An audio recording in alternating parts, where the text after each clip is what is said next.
नमस्कार, मैं हूं संजय शर्मा। आप देख रहे हैं 4 PM न्यूज़ नेटवर्क। कई बार जिक्र आता है कि राष्ट्रीय स्वयंसेवक संघ कहता है कि हम तो सामाजिक संगठन हैं, हमें भारतीय जनता पार्टी से कोई मतलब नहीं है। हालांकि ये झूठ होता है। राष्ट्रीय स्वयंसेवक संघ भारतीय जनता पार्टी के आंतरिक मामलों में पूरा हस्तक्षेप करता है।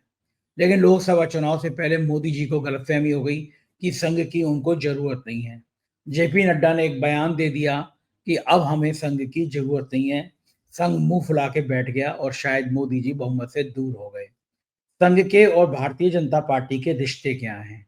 क्या आंतरिक संघर्ष है? क्या आंतरिक द्वंद्व है? इन सारे विषयों पर मैंने अभय दुबे जी से बातचीत की है। गला खराब है तो आज मेरा आपकी आवाज़ थोड़ी-थोड़ी चेंज लग रही होगी।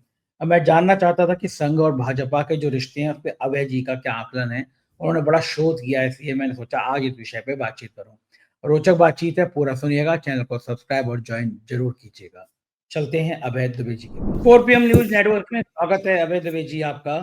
हम लोग राजनीतिक घटनाक्रम पर रोज़ बात करते हैं कि आज ये हुआ, आज वो हुआ। आपका भास्कर में मैंने एक लेख पढ़ा था जो भारतीय जनता पार्टी और संघ के रिश्तों के ऊपर है। तो मैं आज आपसे ये समझना चाहता हूँ कि भारतीय जनता पार्टी और संघ के बीच में बहुत कन्फ्यूज़न है। रिश्तों को लेके बहुत कन्फ्यूज़न बार-बार मीडिया जगत में, मीडिया के बाहर परिलक्षित होता रहता है। ये रिश्ते एक्चुअल में हैं क्या? क्या संघ वाक़ई में बीजेपी को पूरा कंट्रोल करता है या भाजपा उसके कंट्रोल में नहीं है? मैं आप लेख पढ़ने के बाद मुझे लगा कि आज इस विषय पे बातचीत की जाए। है क्या? दोनों के रिश्ते हैं क्या? देखिए, मेरे सामने तो परिस्थिति बिल्कुल स्पष्ट है। भारतीय जनता पार्टी संघ की राजनीतिक भुजा है। संघ उसके जरिए देश की सत्ता पर कब्जा करना चाहता है, चुनाव जीतकर। बिल्कुल सीधी सी, जब वो चुनाव जीतने की स्थिति में नहीं होता, तब भाजपा को इस रणनीति थमाता है कि वो दूसरे दलों के साथ में एक गठजोड़ करें। और गठजोड़ करने के लिए अगर उनके बुनियादी मुद्दे कुछ हैं ऐसे जिनको दूसरे दलों को आपत्ति है, तो उनको स्थगित कर दिया जाता है। आपको ध्यान होगा कि 90 के दशक में जब एनडीए की रचना लाल कृष्ण आडवाणी और अटल बिहारी वाजपेयी ने की थी, तो उन्होंने गोरक्षा, धारा 370 और समान नागरिक संहिता, ये तीनों मुद्दे उठाकर बैक बर्नर पे, ताक पर रख दिए थे कि जब हमारा हमारा स्पष्ट बहुमत होगा, तब हम उन मुद्दों को फिर से सामने लाएंगे। और जैसे ही नरेंद्र मोदी सत्ता में आए, उन मुद्दों को सामने लाते रहे।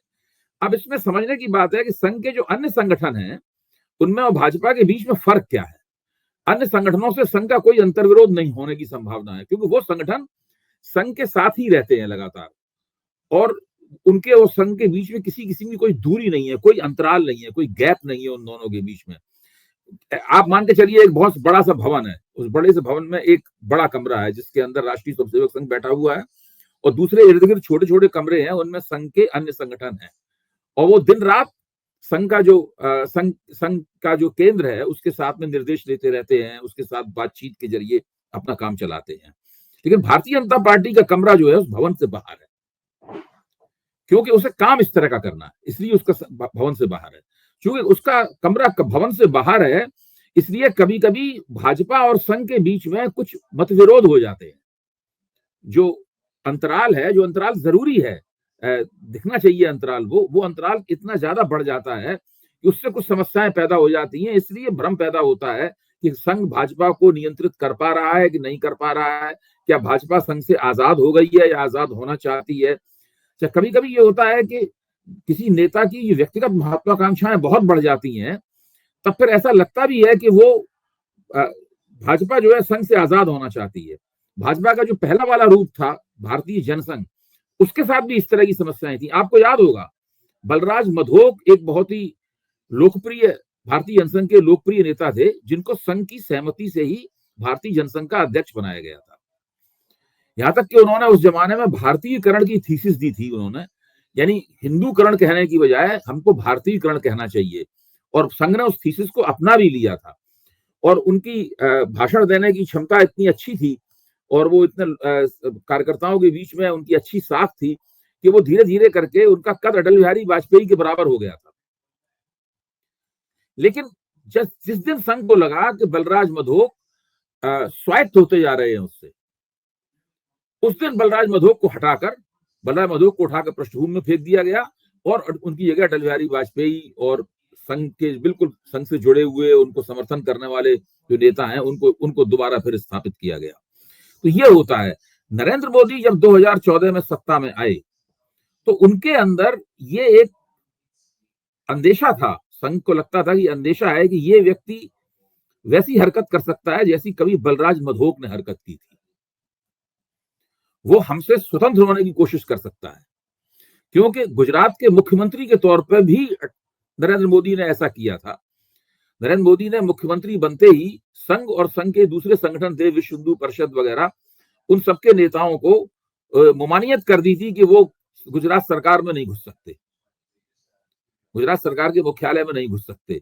और वो कहते थे कि अलग से हम दोनों के बीच में संबंध रहेगा, लेकिन आपको रोजमर्रा की सरकार चलाने की गतिविधियों में आपका हस्तक्षेप नहीं बर्दाश्त किया जाएगा। ये 12 साल तक वो मुख्यमंत्री रहे, उन्होंने संघ का हस्तक्षेप नहीं होने दिया।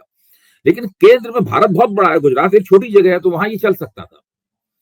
इसलिए जब प्रधानमंत्री बने तो वो वैसा तो नहीं कर पाए, लेकिन फिर भी उन्होंने पूरी कोशिश की कि संघ को सरकार के दायरे से ज्यादा बाहर रखें। उन्होंने केवल शिक्षा और संस्कृति के क्षेत्र में उसको हस्तक्षेप करने की इजाजत दी, और बाकी जो संघ के लोग विभिन्न मंत्रालयों में काम करते थे उनकी संख्या भी अटल बिहारी वाजपेयी के मुकाबले काफी कम कर दी।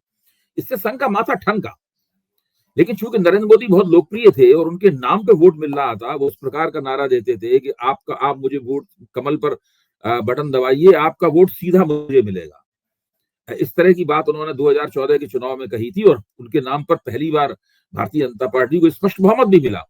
तो इसकी वजह से एक ऐसी परिस्थिति बनी जिससे संघ ने नरेंद्र मोदी के सरकारी कामकाज में कम से कम हस्तक्षेप किया। तो उससे नरेंद्र मोदी को भी ये भ्रम हो गया, और नरेंद्र मोदी के जो आसपास लोग थे, जैसे अमित शाह हैं, जगत प्रकाश नड्डा हैं, इन सब लोगों को भ्रम हो गया कि हम धीरे धीरे स्वतंत्र शक्ति के रूप में विकसित होते जा रहे हैं, अब हमें संघ की आवश्यकता नहीं है, और अब हम बिल्कुल आजाद हो गए हैं, संघ से कुछ पूछताछ करने की या संघ के सहयोग की हमें जरूरत नहीं है। उसी का नतीजा, और फिर 2019 में और भी बेहतर बहुमत मिला, इसकी वजह से और ये मुगालता उनका बढ़ा। उसकी वजह से ही पिछले 2024 के चुनाव में मतदान से पहले ही नड्डा ने ये बात कही कि अब हम स्वतंत्र हो गए हैं, हमारा विस्तार हो गया है, हमें संघ की जरूरत नहीं है। तो इससे ये एक तरह का माहौल बना कि भाजपा बहुत शक्तिशाली हो गई है। वो अब संघ की सदस्य जरूर है, संघ परिवार की सदस्य जरूर है, लेकिन वो अन्य सदस्यों की तरह नहीं है। उसकी हैसियत कुछ ज्यादा बड़ी हो गई है, वो संघ से भी बड़ी हो गई है। और इस तरह की बातें भी कही आने लगी कि पूरा संघ जो है वो नरेंद्र मोदी की जकड़ में आ गया है। एक एक नेता जो है वो उन्हीं के, यहाँ तक कि संघ का जो आला कमान है, संघ की जो प्रतिनिधि सभा है, उसके जो पदाधिकारी हैं, उन सब में नरेंद्र मोदी की पसंद के लोग बैठा दिए गए हैं। और संघ के लगातार 10 साल सत्ता में रहने के बाद में संघ को काफी संसाधन सप्लाई किए हैं, उनके दफ्तर बहुत भव्य हो गए हैं, और बहुत चमक संघ सादगी से जो रहता था उसमें चमक दमक पैदा हो गई है। इसलिए संघ मोदी जी का मुखापेक्षी हो गया है, यानी मोदी जी का मोहताज हो गया है संघ। इस प्रकार की तमाम चर्चाएं चल रही थी। और चूंकि मोहन भागवत मौन थे, और संघ की तरफ से मोदी की आलोचना कभी कभार प्रतीकात्मक रूप से होती थी, सीधे ना होकर प्रतीकात्मक रूप से आलोचना होती थी। संघ के लोगों से अगर बात करो तो वो कहते थे, उनसे कहा भाई मोदी जी को आप क्या समझते हैं, तो लोग कहते थे कि मोदी जी को हम लोग बहुत ज्यादा पसंद तो नहीं करते, लेकिन वो नेता है देश के, और उनकी वजह से राष्ट्र का काम हो रहा है, इसलिए हम उनको चलते देना चाहते हैं। इस प्रकार की बात संघ की तरफ से होती थी। लेकिन जैसे ही बहुमत खोया 2024 के चुनाव में मोदी ने, वैसे ही संघ ने फिर दोबारा वापसी की, और फिर अब इस वक्त स्थिति वही है जो मोदी जी के प्रधानमंत्री बनने से पहले की थी। भारतीय जनता पार्टी संघ की राजनीतिक भुजा है, संघ के निर्देशों पर काम करती है। संघ के निर्देशों का उल्लंघन करना या उसको नजरअंदाज करना अब भारतीय जनता पार्टी के बस की बात नहीं हुई। बीच में मोदी के नेतृत्व में आप कह सकते हैं कि एक विचलन आया था, थोड़ा सा दोनों का संबंध जो है पटरी से उतरा था, क्योंकि सत्ता का मद जो है वो इन लोगों के सिर पर चढ़कर बोल रहा था। अब संघ मौजूदा स्थिति को गड़बड़ाना नहीं चाहता, लेकिन आप ध्यान से देखिए, उसने मोदी के ऊपर छींटाकशी बंद कर दी है। उसने मोदी की जो आलोचना मोहन भागवत के जरिए हो रही थी, और इंद्रेश कुमार ने भी की थी, और उसके बाद में रतन शारदा ने, और ऑर्गेनाइजर में लिखे लेखों में वो सब आलोचनाएं हो रही थी, वो सारी आलोचनाएं बंद हो गई हैं। अब एक तरह से ऊपर ऊपर एक एकता कायम हो गई है। अंदर जो अंतर्विरोध है वो अभी भी कायम है, लेकिन इन अंतर्विरोधों में इस वक्त संघ का हाथ बहुत भारी है। भारतीय जनता पार्टी फिर से पूरी, मुझे लगता है कि पूरी तरीके से उसकी मातहती में आ गई है। जो कुछ देश में हिंदुत्व की राजनीति के नाम पर हो रहा है वो सब भारतीय जनता पार्टी, वो संघ द्वारा बनाई गई योजना के मुताबिक हो रहा है। संघ ने जिस तरीके से मोहरे रखे हैं, सारी राजनीतिक चालें उसी तरीके से चली जा रही हैं, ऐसा मुझे लगता है। अच्छा, अब आपको क्या लगता है ये जो एकता कायम हुई है, ऊपर ऊपर जो आप बता रहे हैं कि संघ में और मोदी में, ये एकता किन किन शर्तों पे कायम हुई है, कैसे हुई है ये एकता? मुझे लगता ये है कि संघ का आकलन भारतीय जनता पार्टी और मोदी के नेतृत्व के बारे में यह है कि ये मोदी के नेतृत्व का आखिरी दौर है। अब मोदी ज्यादा से ज्यादा अगर चलेंगे तो 2029 या उससे कुछ पहले तक चलेंगे। संघ की अपनी तरफ से कोशिश होगी कि 2029 का चुनाव मोदी के नेतृत्व में न लड़ना पड़े, क्योंकि 10 साल में जो एंटी इनकम्बेंसी जमा हुई थी उसका परिणाम ये निकला कि आपका बहुमत चला गया। अब 15 साल में जो एंटी इनकम्बेंसी जमा होगी उसका परिणाम तो और भी ज्यादा खराब निकल सकता है। उसका परिणाम ये भी निकल सकता है कि भाजपा की 100 से 150 सीटें कम हो जाएं और वो पूरी तरीके से विपक्ष में चली जाए। तो इसलिए वो, मुझे लगता है कि संघ एक नए नेता की तलाश में है, लेकिन वो ये प्रक्रिया इस तरह नहीं चलाएगा जिससे लगे सरकार कमजोर हो या मोदी की शख्सियत कमजोर हो और उससे इस तरह के संघ और मोदी के बीच में झगड़ा है, इस तरह की बातें फैल जाएं। ये सब वो नहीं करेगा। ये सब काम जो ठंडा करके, जो खाने का मुहावरा है, सारी चीजें ठंडी करके खाई जाएंगी और आराम आराम से धीरे धीरे सरकार को मजबूत रखते हुए, हिंदुत्व की राजनीति को मजबूत रखते हुए, एक मुसलमान विरोधी और पाकिस्तान विरोधी पूरा डिस्कोर्स चलाते हुए ये काम किया जाएगा और धीरे धीरे मोदी की जगह एक वैकल्पिक नेतृत्व की तलाश होगी और जब वो तलाश पूरी हो जाएगी तब उस नेतृत्व को स्थापित किया जाएगा।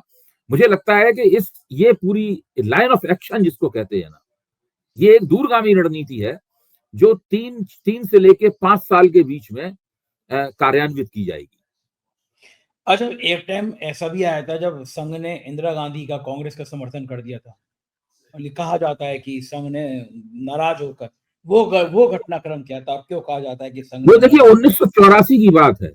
1984 में जब इंदिरा गांधी का, उनके सिख अंगरक्षकों ने हत्या कर दी इंदिरा गांधी की, उस सारे देश में एक अफसोस की लहर आई और पूरी हमदर्दी कांग्रेस को मिली। उससे पहले स्थिति क्या थी कि जब भारतीय जनता पार्टी बनाई, जनता पार्टी के 1970 में हुए जनता पार्टी के प्रयोग के विफल होने के बाद में, तो भारतीय जनता पार्टी के नेतृत्व में, जिसमें अटल बिहारी वाजपेयी प्रमुख थे, उन्होंने संघ की विचारधारा गांधीवादी समाजवाद घोषित कर दी। भारतीय जनता पार्टी की विचारधारा गांधीवादी समाजवाद घोषित कर दी। संघ में इस बात को लेकर नाराजगी थी। संघ इस बात से खुश नहीं था कि अटल बिहारी वाजपेयी ने अपनी तरफ से गांधीवादी समाजवाद और एक साथ में एकात्म मानववाद भी जोड़ दिया। एकात्म मानववाद दीनदयाल उपाध्याय का दिया हुआ सिद्धांत था, उसको भी जोड़ दिया उन्होंने। लेकिन मुख्य तौर पर गांधीवादी विचारधारा की बात कही गई जो संघ को स्वीकार नहीं था। तो इसकी वजह से अटल बिहारी के प्रति उनके मन में एक नाराजगी थी। फिर जब इंदिरा गांधी की हत्या हुई और सारे देश में कांग्रेस के समर्थन की लहर चली और राजीव गांधी उसी समर्थन की लहर पर सवार थे और चुनाव हुआ, तो उसमें संघ ने भारतीय जनता पार्टी का साथ नहीं दिया और स्वयंसेवकों से कहा कि आप वो जो चाहे वो कर सकते हैं, मतलब वो अनिवार्यता कोई भाजपा का सपोर्ट समर्थन करें उसकी कोई आवश्यकता नहीं है, ऐसा कोई आदेश नहीं दिया।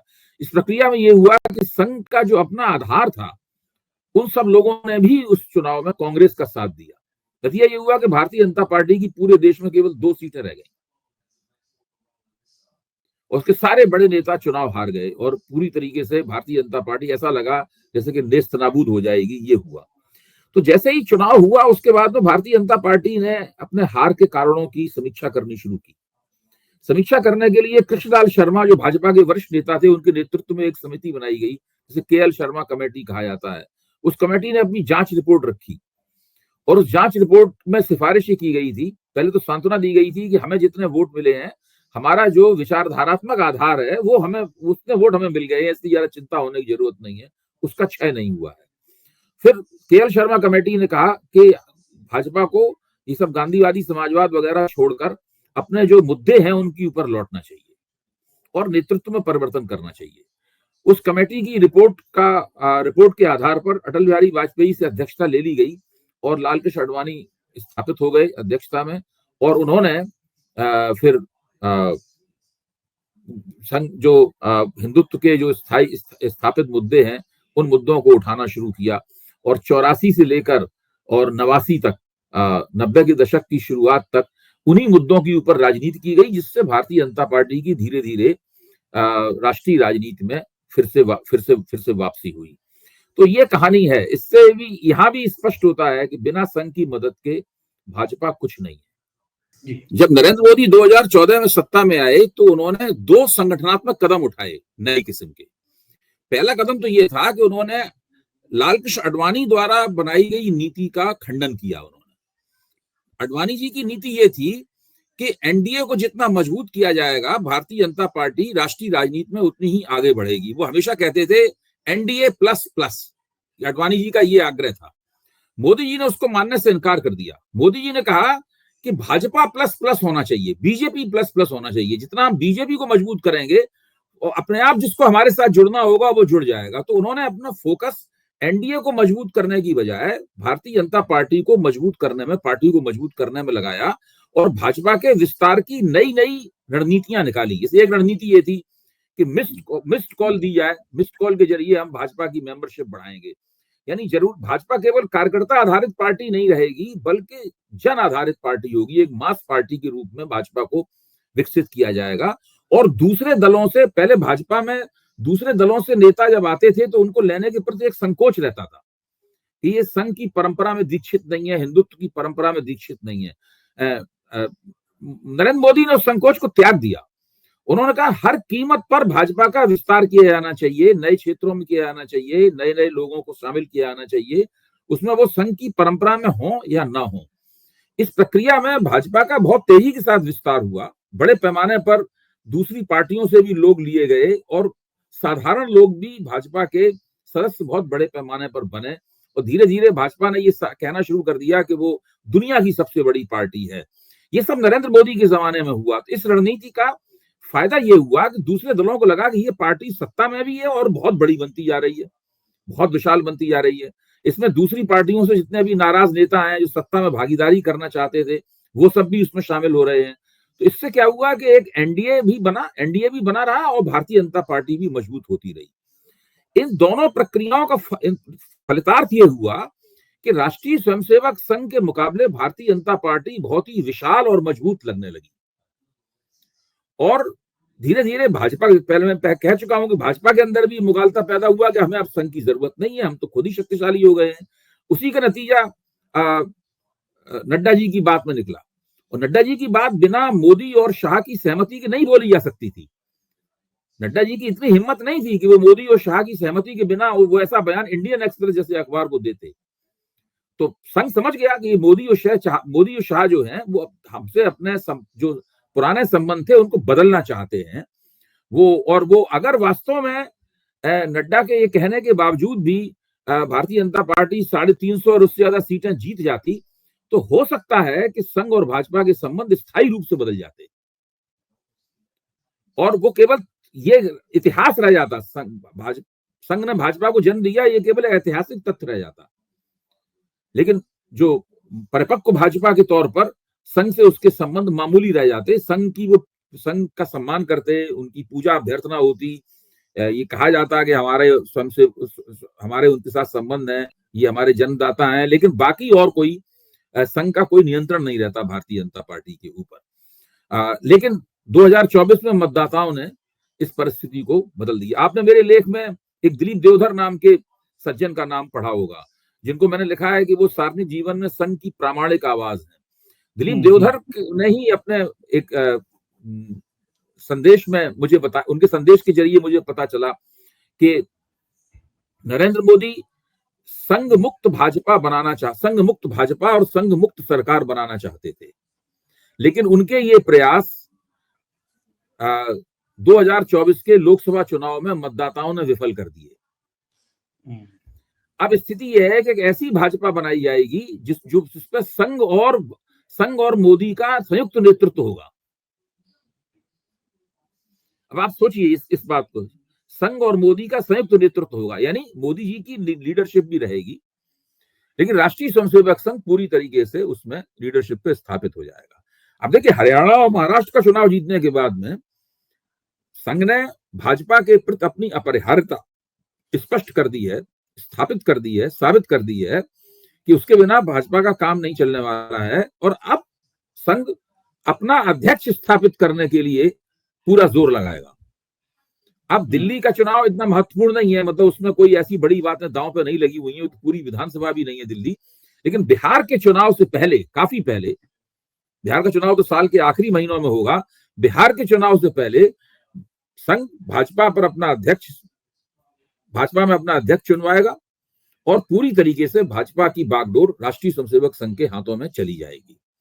ये परिस्थिति है। और उसके बाद लगभग ये तय हो जाएगा कि नरेंद्र मोदी को बाहर जाना है। नरेंद्र मोदी की उम्र भी बढ़ रही है, अब पहले ऐसी फुर्ती और पहले वो स्टेमिना वगैरह सब नहीं रहा, वो सब उनके चेहरे पे दिखाई पड़ता है, उनकी चाल ढाल में दिखाई पड़ता है। वो टीवी पर जो चलते हुए वो शान के साथ दिखाए जाते हैं, वो तो एक तरह से जिसे कहते हैं ना कि एक अभिनीत किस्म का क्लिप होता है, लेकिन वास्तव में ऐसी स्थिति नहीं है। तो संघ के पास ये सही मौका है कि वो नरेंद्र मोदी को धीरे धीरे समझाएं, और शायद उन्होंने समझा भी दिया है नरेंद्र मोदी। मुझे ऐसा लगता है कि वो मान भी गए हैं कि अब उनको रिटायरमेंट के बारे में, अवकाश ग्रहण करने के बारे में सोचना होगा। तो बिना मोदी जी की बदनामी किए हुए, बिना उनकी अथॉरिटी में कोई कोताही किए हुए, बिना ये दिखाए हुए सार्वजनिक रूप से कि मोदी जी में वो दम नहीं रही, संघ धीरे धीरे मोदी जी को फेज आउट करेगा। ये प्रक्रिया चल रही है। अच्छा, इस प्रक्रिया में अगर मोदी जी को इस तरह रिटायर किया जाएगा तो फिर अमित शाह और जेपी नड्डा का क्या होगा? खास तौर से अमित शाह और जेपी नड्डा की हैसियत तो और भी छोटी है। उनका तो हम लोग नाम ना लें, वही बेहतर है। जो अमित शाह सीधे सीधे नरेंद्र मोदी के व्यक्ति हैं। नरेंद्र मोदी के बिना उनकी कोई हैसियत नहीं है। जब वो गुजरात में नरेंद्र मोदी मुख्यमंत्री थे तो अमित शाह गृह राज्य मंत्री होते थे गुजरात के, और उन्होंने कभी कैबिनेट रैंक का मंत्री भी नहीं बनाया नरेंद्र मोदी ने उनको, लेकिन वो सारे उनके काम वो किया करते थे। बाद में उत्तर प्रदेश का उन्हें इंचार्ज बनाया उस चुनाव में। उत्तर प्रदेश में उन्होंने अच्छा प्रदर्शन किया अमित शाह ने, और एक तरह की चुनावी रणनीति बनाने में अपनी कुशलता उन्होंने दिखाई। उस प्रक्रिया में उनका कद बहुत बड़ा, और आज भाजपा इतनी बड़ी पार्टी है, और भाजपा को जो चुनावी सफलताएं प्राप्त हुई हैं, उसमें अमित शाह का महत्वपूर्ण योगदान है, इस बात को मानना पड़ेगा। अमित शाह कई जगह नाकाम भी हुए हैं, जैसे दिल्ली का चुनाव वो आज तक नहीं जीत पाए।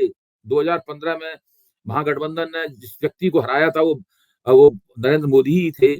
और भी कई चुनाव अमित शाह की तमाम कोशिशों के बावजूद भाजपा हार गई। तो लेकिन उसमें कामयाबी ज्यादा है और नाकामी कम है। अब इस पूरी प्रक्रिया में अमित शाह की भी महत्वाकांक्षाएं ज्यादा प्रकट होना स्वाभाविक ही है। भाई वो भी तो कब तक नंबर 2 बने रहेंगे? जब उन्हें दिखाई पड़ रहा है कि भाई नरेंद्र मोदी जाने वाले हैं तो उसकी जगह कोई आएगा ना। तो अमित शाह कहते हैं नंबर एक के दावेदार तो वही है। अब ये उनको देखना है कि वो राष्ट्रीय स्वयंसेवक संघ को कैसे पटाते हैं। देखिए, अगर उन्होंने संघ को नहीं पटाया तो वो नहीं बन पाए। केवल नरेंद्र मोदी अपने उत्तराधिकारी का फैसला नहीं कर सकते। संघ नरेंद्र मोदी जरूर पूछेगा तो वो बता देंगे भाई हमारे नंबर 1 के तो अमित शाह हैं, इनको बना दीजिए। लेकिन वो संघ उसकी वजह से उनको नहीं बनाएगा। अमित शाह भी रेस में है, होड़ में है अमित शाह, लेकिन वो बनेंगे कि नहीं बनेंगे इसकी संभावना उनके बनने की संभावनाएं कमी है। अच्छा, इसी संदर्भ में फिर योगी और अमित शाह, तो संघ के लिए तो योगी ज्यादा इंपॉर्टेंट होंगे।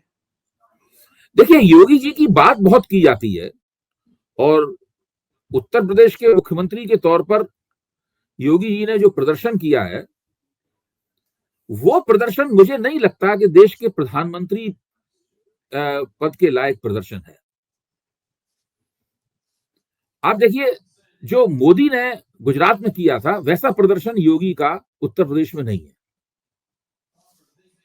मोदी ने गुजरात मोदी ने झूठ या सच जो भी हो, उन्होंने एक गुजरात मॉडल की स्थापना की थी मोदी, और पहले चुनाव में गुजरात मॉडल को केंद्र में रखकर प्रचार किया गया कि जो व्यक्ति गुजरात में इतनी प्रगति कर सकता है, गुजरात को चमचमा सकता है, वो सही गलत क्या हो इसकी बाद में चर्चा हम लोग कर लेंगे, वो कर सकता है, वो देश का और भी ज्यादा बड़ा करे। और सारे देश के जो बड़े बड़े पूंजीपति थे, बड़े बड़े कारपोरेट जार थे, वो सब मोदी के समर्थन में खड़े हो गए। जब वहां पर बड़ी बड़ी मीटिंगें की जाती थी, वाइब्रेंट गुजरात की मीटिंगें की जाती थी, तो मुकेश अंबानी जैसे लोग कहते थे कि देश का राजा कैसा हो, नरेंद्र मोदी जैसा हो, इस प्रकार की बातें ये लोग कहा करते थे। इस प्रकार अभी 7 साल से मोदी 12 साल तक गुजरात के मुख्यमंत्री रहे, 7-8 साल से योगी आदित्यनाथ उत्तर प्रदेश के मुख्यमंत्री हैं, लेकिन अभी तक उनके बारे में इस तरह का ना माहौल बना है, ना इस तरह की कोई योजना है उनके साथ में। मोदी ने बड़ी कुशलता दिखाई थी, वहां पे एक अमेरिकी कंपनी को उन्होंने हायर किया और उससे पूरी अपनी वाइब्रेंट गुजरात की योजना बनाई। ऐसा सब कुछ इनके साथ नहीं दिखाई पड़ रहा है। इन्होंने एक कोशिश जरूर की, इन्होंने सारे देश में अपने होर्डिंग लगवाने शुरू कर दिए योगी जी ने, अभी से नहीं, पिछले कम से कम 1-1.5 साल से। जहां उत्तर प्रदेश से इस जगह कोई ताल्लुक नहीं, वहां भी इनके होर्डिंग दिखाई पड़ जाएंगे। मजेदार बात ये है, लेकिन इसमें कोई बात बनती नहीं है। मोदी जी की राजनीति इनके मुकाबले ज्यादा सोफिस्टिकेटेड थी, ज्यादा नफीस थी। और इन होर्डिंग की कहानी में मजेदार बात यह है कि योगी जी ईमानदारी की बात करते हैं, लेकिन सूचना विभाग ने करोड़ों रुपए के होर्डिंग लगाए हैं और उसमें भयंकर घोटाला हुआ है। मतलब 50% पैसे का घोटाला हुआ है। ये इसकी शिकायत भी की गई कि योगी जी आप अपने होर्डिंग तो पूरे देश के अलग अलग राज्यों में लगा रहे हो। एक कोई अंशुमान सिंह नाम के सज्जन बताए जाते हैं, वो डायरेक्टर इन्फॉर्मेशन के बड़े करीबी हैं, तो सारे ठेके अंशुमान सिंह को, अधिकतर ठेके अंशुमान सिंह को। तो यहाँ तो उत्तर प्रदेश में जो ईमानदारी की बात की जाती है उसमें भी ऐसे बड़े बड़े घोटाले हो जाते हैं, होर्डिंग तक में घोटाला हो जाता है। मोदी और योगी के एक और फर्क की तरफ ध्यान दो। मोदी जब गुजरात के मुख्यमंत्री थे तो वो गुजरात की राजनीति और सरकार पर उनका पूरा नियंत्रण था, कोई उनको चुनौती देने की स्थिति में नहीं था वहां पर गुजरात। यहाँ तो कोई नियंत्रण है ही नहीं उनका, ब्यूरोक्रेसी बिल्कुल मोदी के इशारों पर नाचती थी। यहाँ तो कुछ भी नहीं है, यहाँ तो आपके दोनों उप मुख्यमंत्री आपके खिलाफ हैं, कोई भी आपके खिलाफ बयान दे देता है, दिन रात योगी जी की टांग खिंचाई होती है, योगी जी उनको अंडरकट करने की कोशिश करते रहते हैं। एक तरह का शीत युद्ध छिड़ा रहता है उत्तर प्रदेश में।